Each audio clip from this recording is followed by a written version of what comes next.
The tragedy of the commons. I touched upon something very similar in the past in response to Mexi. Stick with me and I'll explain to you why private ownership is the best way forward, why her argument is deeply flawed on the tragedy of the commons. Being privately owned by individuals in competition with one another, not by people who are communally managing a shared resource.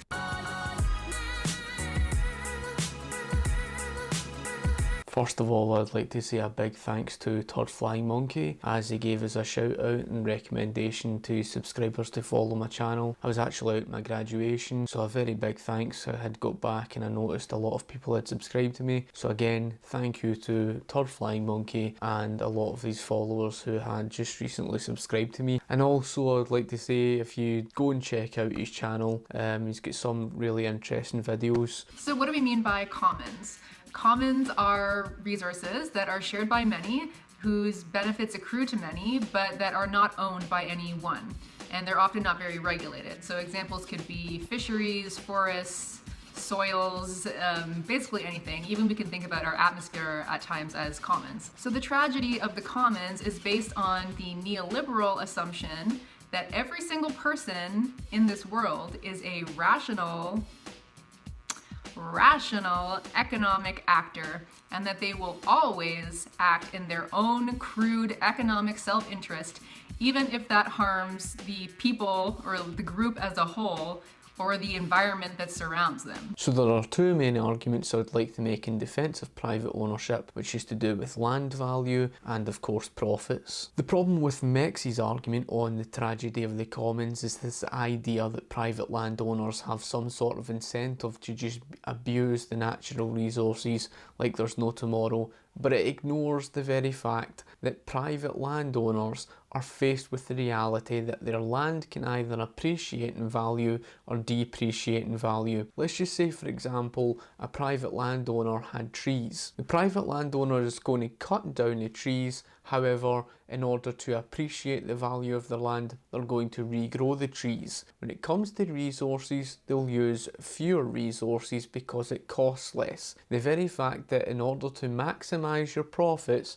you're going to have to minimise your costs. A private landowner, in order to maximise their profits, they're going to use fewer resources. And there was no finer example of that than, of course, when it came to the big company Standard Oil. In other words, there is no incentive for any private landowner to abuse natural resources like there's no tomorrow, because a private landowner wishes to sell their land on at a profit. In other words, they want to appreciate the value of their land, so if they're going to have to do that, they're going to have to look after the natural resources. That means if they cut down trees, they regrow the trees. On the argument of profits, as I said, in order to maximise your profits, you're going to have to minimise your costs. When it came to someone like John Davison Rockefeller, he was just a genius in terms of this. He was an accountant by trade, he was highly intelligent, and there were a number of examples, so many you could go through. But what you need to understand is that in order to maximise your profits, you're going to have to use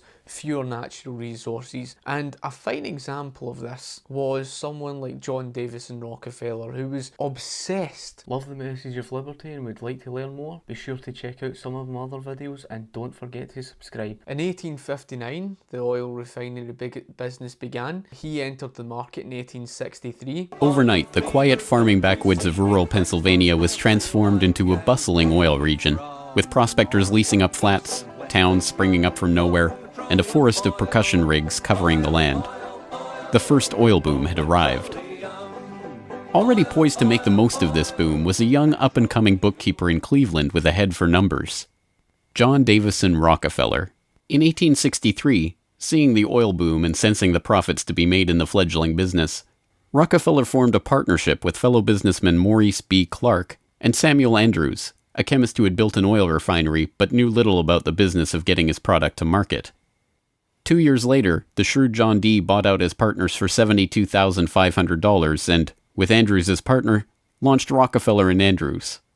By 1870, after 5 years of strategic partnerships and mergers, Rockefeller had incorporated Standard Oil. And by 1863, there were already hundreds of companies in the market. They believed that it was through unfair practices that John Davison Rockefeller wiped them out of competition. Fact of the matter is, it was actually because he was far more efficient than the rest of his competitors. His competitors were very wasteful. And so these hundreds of refiners that were in the early refining market, they were making a really valuable product. They were making a product that was benefiting Americans. But what Rockefeller observed when he came in the industry in 1863 is they're not doing it particularly efficiently. They didn't really concern themselves as such, and the reason being was because that business was so profitable. What you need to understand is the oil refinery business at that time was what basically lit homes. It was kerosene that would light homes. When they discovered that you can turn this crude oil, which is the lump of black stuff, into stuff such as profitable things like products such as for kerosene, lighting homes, etc. and whatnot, then it became a massively profitable business. Because that they were earning big profits, they didn't really concern themselves over much to do with efficiency. However, as more and more businesses entered the market, the value of that kerosene would drop, and this would make big losses on those companies. That's why the hundreds of companies were going under. Meanwhile, John Davison Rockefeller, because of his obsession, he did not like seeing this crude oil just being dumped. He even found new ways of transporting the oil in more efficient ways, etc. Ways in which he would save a lot of money. And it had nothing at all to do with rebates, as a rebate didn't come around until the 1870s. John Davison Rockefeller already became dominant by the late 1860s simply because of his efficiency. And a great example of this, with the barrels of oil, they used to store the barrels in wine barrels, and what John Davison Rockefeller did, he saw that it would cost $3 a barrel. When you tally that up over hundreds and thousands of barrels, that would cost a lot of money. And sometimes they wouldn't even get the barrels. So what John Davison Rockefeller decided to do was buy his own forest, and he told his employees, I want the most efficient and cheapest barrels that you can produce. It turns out that the barrels that Standard Oil would produce turned out far more efficient, better quality than those that would cost $3 a barrel, and he managed to get the cost down to 96 cents. Do you think how much money he was saving per barrel? From $3 down to 96 cents. When you tally that up over hundreds and thousands of barrels, he was saving a lot of money. And in the end, because of all of these efficient strategies, he was able to gain a massive competitive advantage over his competitors. It's important to note, however, that even when it costs more than 30 cents per barrel of oil in 1869, and when John Davison Rockefeller did gain about 90% share of the market, he still had competition on his back. And that's because in the 1870s, we saw the rise of competition with the producer and seller of the electric light bulb. You are never going to compete with someone who's the producer and seller of the electric light bulb. After all, when you look at homes today, they're lit by the electric light bulb. It's not lit by kerosene, which was dangerous, of course. Because Standard Oil were heavily reliant upon the kerosene, then they were forced to continue on driving down their costs. It would not benefit Standard Oil or John Davison Rockefeller to keep his costs high, especially when he's faced against a competitor such as that who does produce and sell electric light bulbs, because at the end of the day it would have put him out of competition. So John Davison Rockefeller was forced to continue on driving down his costs, and it actually benefited the consumer. He even did certain things within the railroad industry. What he did was he changed routes, which inevitably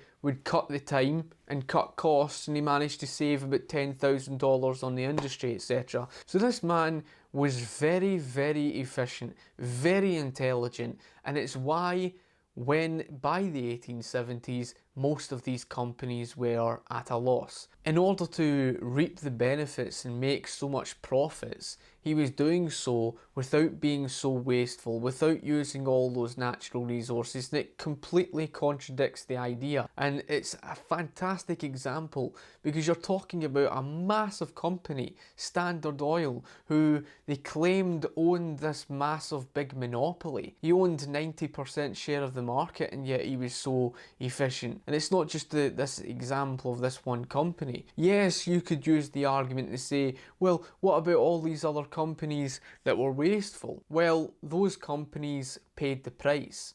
They ended up in decline.